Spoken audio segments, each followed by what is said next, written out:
Հայը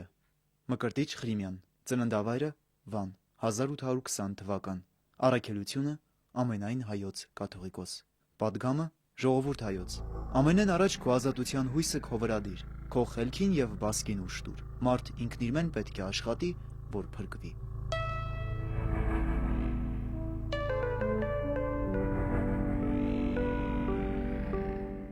Մկրտիչ Ղրիմյանը ծնվել է 1820 թվականի ապրիլի 4-ին, Վանում։ Նախնական կրթություն է ստացել ծննդավայրում, լիմ և կտուց անապատներում գրափար և հայագիտություն է ուսանել։ Ուշիմ ու հարցասեր պատանու նպատակն էր հիմնավորապես ուսումնասիրել հայրենի երկրի մշակույթն ու պատմությունը, կռվել խավարի ու հետամնացության դեմ, անձնուրացաբար աշխատել գյուղաբնակ եղբայրց լուսավորության համար, պայքարելու անմարդկային անարդարությունների դեմ, հանուն խաչյալ ճշմարտության։ Այս ծրագիրն իրագործելու 3 ճանապարհ էր Մկրտիչ Ղրիմյանը տեսնում՝ գրիչ, տպագրություն և կենդանի խոսք։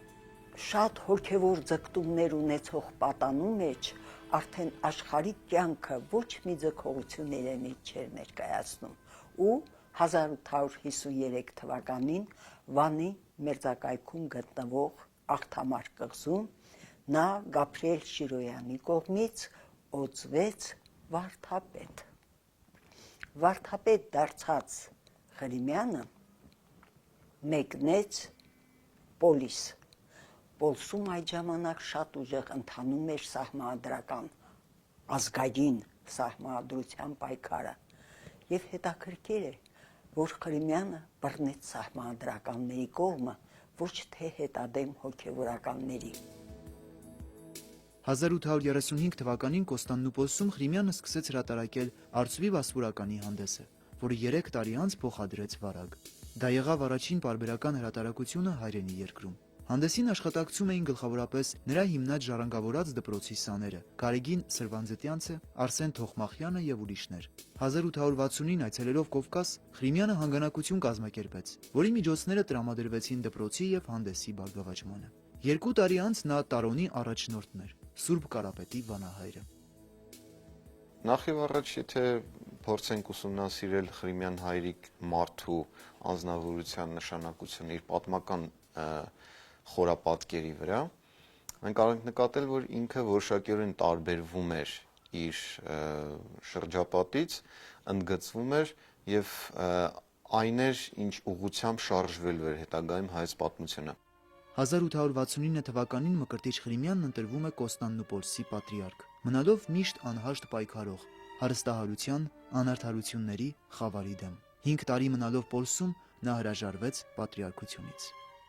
Պիտի դառնամ հայրենիքս, լռեմ, բերանս հողին տամ, թուղթ ու գրիչ սիրեմ, վասնզի փորձառությամբ հասկացա, որ աշխարհին մեջ մարդ մեծ պաշտոնի գլուխ անցնելով կարող չէ այնպես մեծագործել, ինչպես յուր եւ ազգին փափագն է։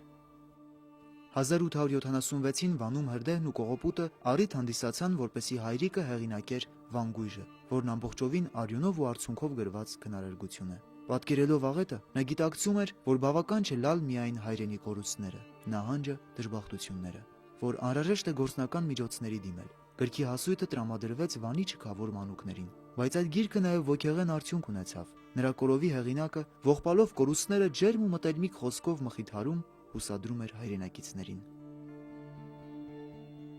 Սակայն դուք մի վհատիկ, ավետարանի հարվածյալ որդիներ, հույս առ ու քաջալերվե ժողովուրդ հայոց, 2000 տարի է, որ միշտ կջախջախվիս ու չես մեռնիր։ Պարսիկ, հույն, արաբացին եւ կովկասյան բարբարոս ազգերը միշտ արշավեցին ու քանդեցին քո հայրենիք, բայց դու անհուսահատ տոկացող ոգի ունիս, որով կապրիս ու կմնաս ցայսօր։ Վարագա վանքը շատ մեծ հարստություն ուներ։ Այդ վանքի հարստությունը կարծես թե թալանում էին տեղի մեծահարուստները եւ հոգեվորականները։ Ղրիմյանը երբ դարձավ Վարագա վանքի վանահայր, մի անգամից սահման դրեց այդ բոլորին, ստեղծեց տնտեսական խորհուրդ, Վարագա վանքում ստեղծեց, առաջինը բացեց վարժարան։ Այդ վարժարանը կոչվեց ժառանգավորած վարժարան։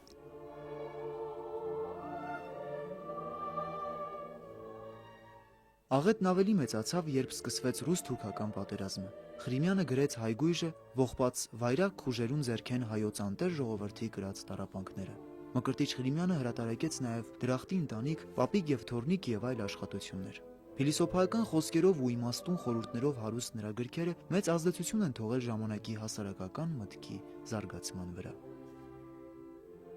Ղրիմյան հայրիկը ինքը լինելով այսպես ծագումնաբանորեն ինչ որ կղերական դաշտից բնականաբար ինքը լինելով հոգևորական, սակայն նա турք չտվեց այսպես զուտ պահպանողական հայացքներից։ Ճիշտ է, նա էլ որոշակի պահպանողական հայացքներ ուներ, բայց արդեն դա առողջ պահպանողական հայացքներ էին, որոշակի շատ կարևոր զիջումներ եւ կարելի ասել շատ առաջադիմական զիջումներ էին կատարված նրա աշխարհայացքում, ուղղված դեպի ապագան, ուղղված դեպի ազգը։ Ողբով ու կոծով մեր կորսված դրախտը միթե կարող ենք գտնել։ Թող մեր աչքը լա, մեր սիրտը զգա, բայց աշխատենք մտքով, աշխատենք ձեռքով, մեր կյանքն ու վիճակը գտնել եւ դրա միջոցն է միմիայն ընտանիքը վերանորոգել։ Ծավալելով կրթական լայն գործունեություն, Մկրտիչ Ղրիմյանն իր դեմ հանեց խավարամիտ հոգևորականներին, ովքեր զանազան զրպարտություններ էին տարածում նրա հասցեին։ Այսպիսի դժվարությունները հաղթահարելու համար գործին անհրաժեշտ էր անկոտրում կամք, կորով ու հոգեկան վիթխարի լարում, սեփական գործի արդարացիության գիտակցություն։ Իսկ Ղրիմյանը լի էր ավյունով, ուներ իրատես ու խորաթափանց հայացք, անվերապահ հավատում էր մարդկային բանականության, արդարության հաղթանակին, զերծ էր հորետեսությունից։ 42 տարեկան Մկրտիչ Ղրիմյանը տարոնցիների կողմից առաջինը արժանացավ հայրիկ պատվանունին։ Մինչև այդ նա կամ Մկո էր, կամ Մկրտիչ Ղրիմյան։ Իսկ այդտեղ առաջին անգամ տարոնի ողջ ժողովուրդը նրան կոչեց հայրիկ, որովհետև տեսավ, թե այդ հոգևորականը ինչպես է տանջվում, ինչ չարչարանքներով իրենց կյանքը մի քիչ, ոչ թե բարելավելու խոսք չկա, մի քիչ տանելի դարձնելու, գաղթականությունը կանխելու, պանդխտությունը կանխելու համար։ 1878 թվականին հայրիկը Բեռլինի վեհաժողովի հայ դատի խնդիրը ներկայացնելու մեկնած պատվիրակության ղեկավարն էր։ Ականատես լինելով մեծ տերությունների դիվանագիտական աճբարարությանը, նա վերջնականորեն համոզվեց, որ արևմտյան քաղաքակիրթ աշխարհին մեջ արդարություն հանգուցյալը տիրապես։ Թևավոր խոսք է դարձել նրա թղթե շերեփի փոխաբերությունը։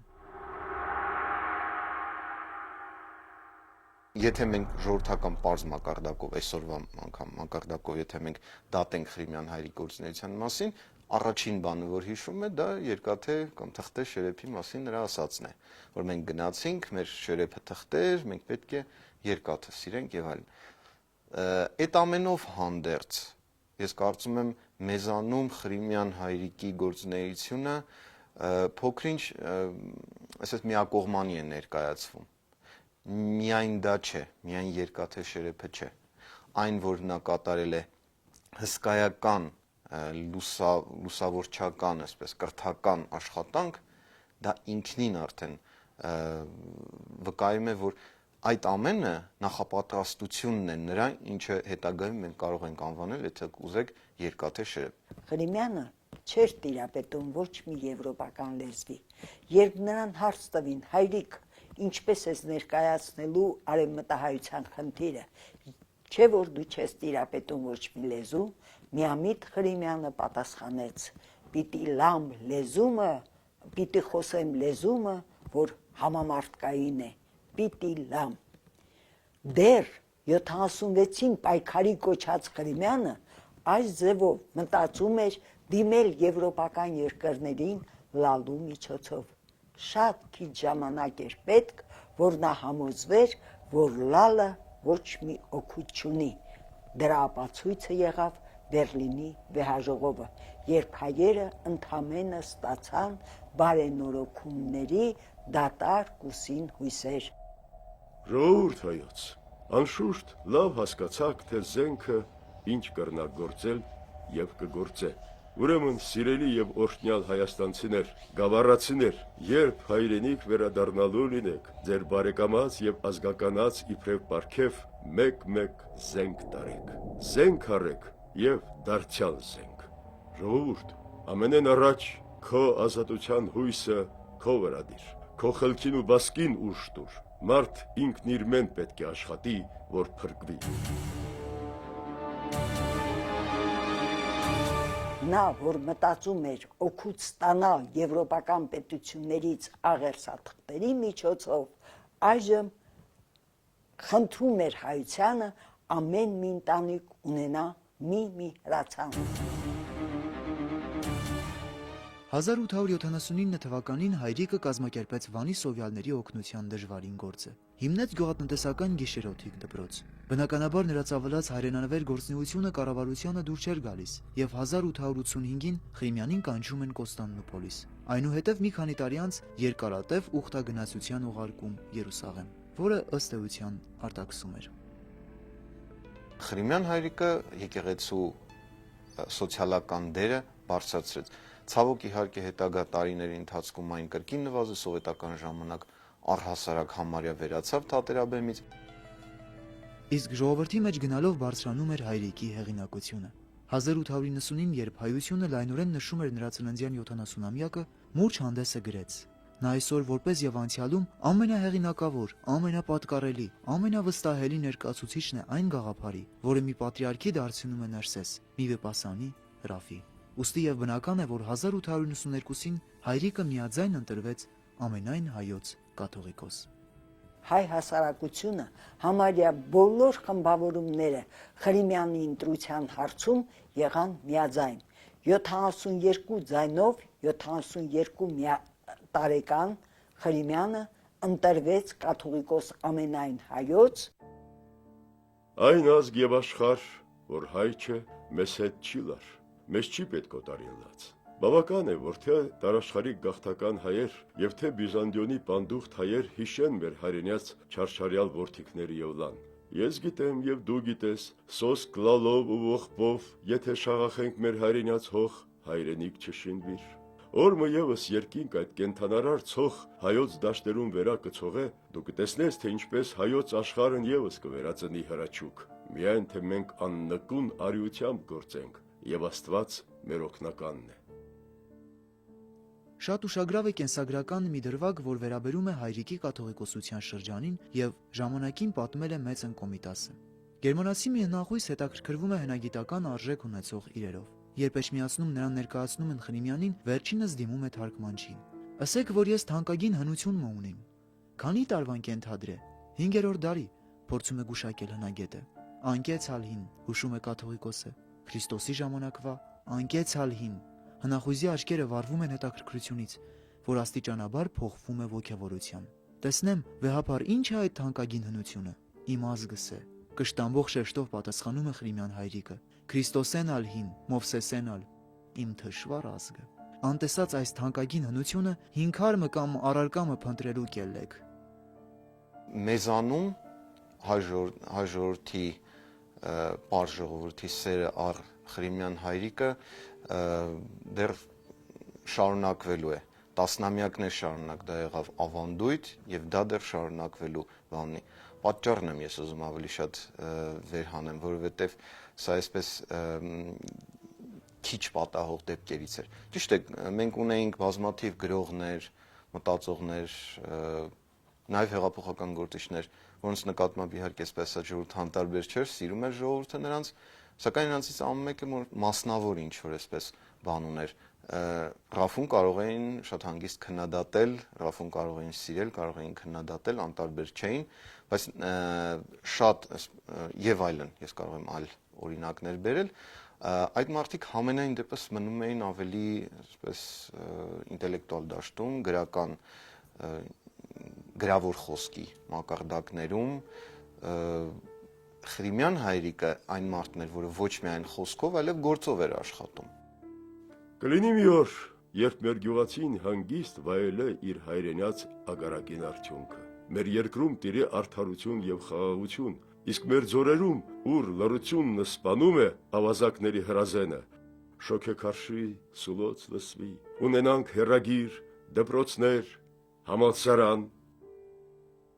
Եթե Խրիմյանի գործունեության առաջին շրջանը կապված է գլխավորապես Թուրքիայի ավազակապետության հետ, ապա նրա կյանքի վերջին տարիները խռովեցին ցարական կառավարության հակամարտկային գործողությունները։ Անդրկովկասում փակվեցին ազգային բոլոր դպրոցները։ 1903 թվականի հունիսի 12-ի օրենքով բռնագրավվում էր եկեղեցու գույքը։ Եվ ամենայն հայոց կաթողիկոսը հերոսական, աննահանջ պայքար է ծավալում այդ որոշման դեմ։ Նա հատուկ կոնդակով հոգևորականությանը հորդորեց չենթարկվել հրամանին։ Նիկոլայ II-ին հղած նամակում հայրիկը բողոքում էր, որ հայ եկեղեցու համար կենսական նշանակություն ունեցող այդ օրենքն ընդունվել է առանց իր գիտության։ Ղրիմյանը այնքան հանդգնություն ունեցավ, ճիշտն ասած, այստեղ նրան շատ մեծ օգնություն ցույց տվեց հայ հեղափոխական դաշնակցության ղեկավար անդամներից մեկը Ռոստոմը, որը գիշերը մտավ Մայր Աթոռ եւ հայտնեց, որ հուսակցությունը կանգնում է իր թիկունքին։ Եվ այդ ժամանակ հնչեց սթափեցնող Ղրիմյանի կոչը ռուսական կառավարությանը։ Նա հայտարարեց, որ ինքը հայոց եկեղեցու ունեցվածքի ոչ թե տերն է, այլ ավանդապահը, եւ իրանք չունի, եւ այդ եկեղեցու ունեցվածքը ոչ թե Ռուսաստանի հայությանն է պատկանում, այլ ողջ աշխարհի հայությանը, եւ առաջին անգամ հայոց կաթողիկոսը ընդվզեց ռուսական ցարի դեմ։ Սկսվեց համաժողովրդական պայքարը, որը պետք է ասել ավարտվեց մեծ հաջողությամբ։ Հետագայում Ղրիմյան հայրիկը արդեն որպես կաթողիկոս հանդիպեց Ռուսիո ցար Ալեքսանդր II-ի հետ։ Իր ժողովրդի դարդն ու ցավին առնչվող նոր հարցեր ու խնդիրներ պետք է վեր հաներ ամենայն հայոց հայրիկը։ Դիվանագիտական փորձով ու հմտությամբ աչքի չընկնող հոգևորականը պարտադրված էր ողջ կյանքում աշխարհի մեծամեծերի հետ բանակցելու։ Չէ՞ որ իր տարապյալ ժողովուրդը նրան էր նայում, հայրիկ էր կոչել նրան ու համարում էր ազգի փրկիչ։ Ղրիմյան հայրիկը եղավ այն ռահվիրաներից մեկը, ով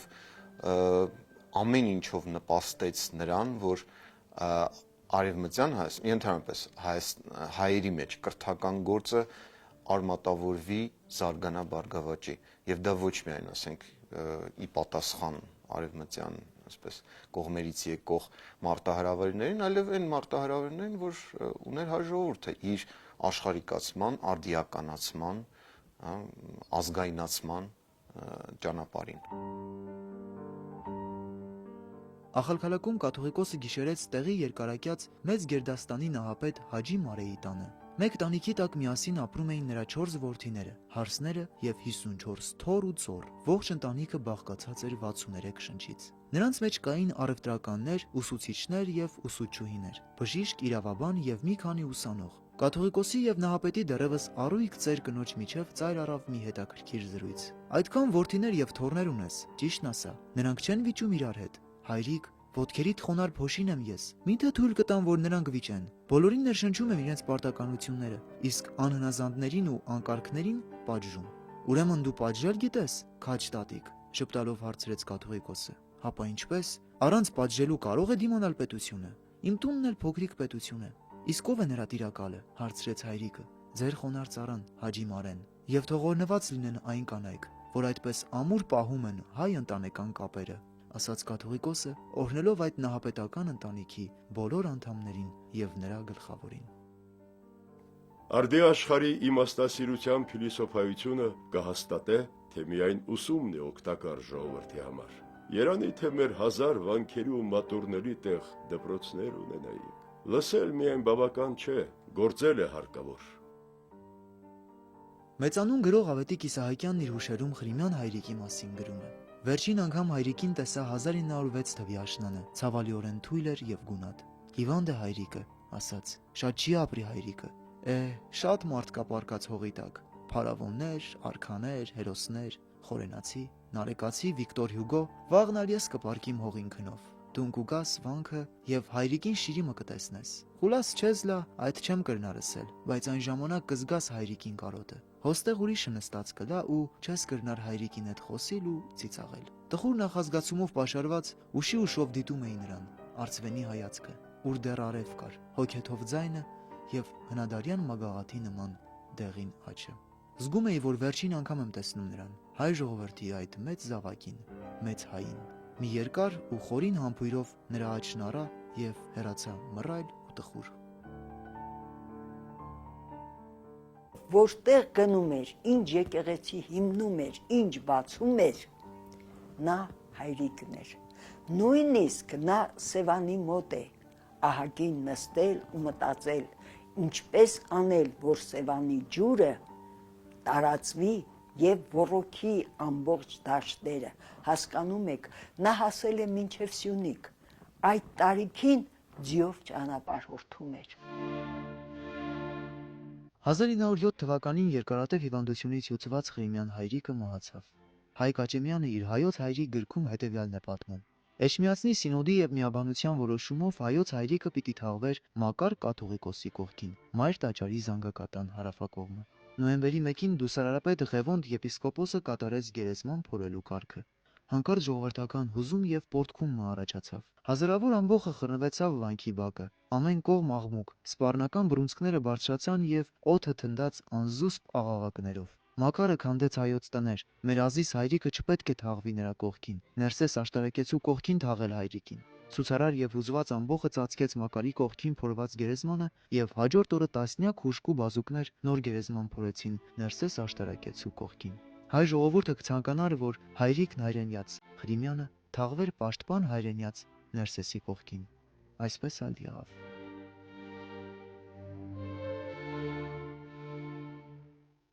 Թեմերնիմ երթամ գերեզման եւ այլևս չկարին խոսիլ ձեզ հետ կենթանի բարբարով ու գրով, ահա կթողում ձեզ գիրս իբրև մշտախոս կտակ եւ հիշատակ, որով միակ նպատակն է, որ հայն յուր հայրենատուր հողեն չբաժանվի, զի յուր սեփական ժառանգություն է դրախտի երկիր ու պետք է գործել ըս երկիր եւ պահել։ Ղրիմյան հայրիկի այժմ միականությունը կամ դասը, ինչքանով կարելի ասել, մեզ սերնդներիս այն ցույց է տալիս մի գործում աշխուժ մարդ, կրոնավոր, ես կասեի, բայց այս կրոնավորը այնպես նեղ իմաստով կրոնավորը չէ, կրոնական իհարկե դասի մեջ գտնվող մարդ, հոգևոր դասի մեջ գտնվող մարդ, բայց որը ուղղված էր ողջ աշխարհին, այսինքն մեր աշխարհին, հայոց աշխարհին եւ ընդհանրապես ողջ աշխարհին էլ, այո, դա ցույց տվեց, թե ինչքան կարեւոր է ունենալ մտքի լայնությունը, ինչքան կարեւոր է ուսյալությունը, լույսը, գիտությունը եւ այդ ամենը որևէ ձև հակադրության մեջ չի մտնում նաեւ կրոնական հայացքներին եւ այսօրվա մեզ համար դա դաս է։ Ամեն մարդ երկու հայր ունի՝ իրը եւ ամենայն հայոց հայրիկը։ Սա Վազգեն առաջին երջանկահիշատակ կաթողիկոսի բնութագրումն է Մկրտիչ Ղրիմյանի մասին։ Ամենայն հայոց կաթողիկոսը Ղրիմյան հայրիկը եղավ հայ ազատագրության շեփորահարը, լացի լեզվով փորձեց օգնել տառապող հային։ Նա մինչև իր վերջին շունչը գրեց, խոսեց, պայքարեց, աղաչեց եւ աղոթեց իր ժողովրդի համար։ Տարոնի հայրիկը այդ համեստ հոգեորական իր ազգի ազատության ջատագովն էր, իր տառապյալ ազգի փրկության մարտիկը։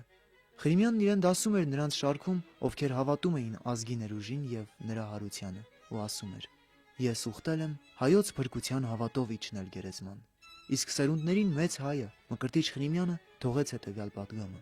Ժողովուրդ հայոց, ամենեն առաջ քո ազատության հույսը քո վրա դիր, քո խելքին եւ բասկին ուժ տուր։ Մարդ ինքն իր մեն պետք է աշխատի, որ փրկվի։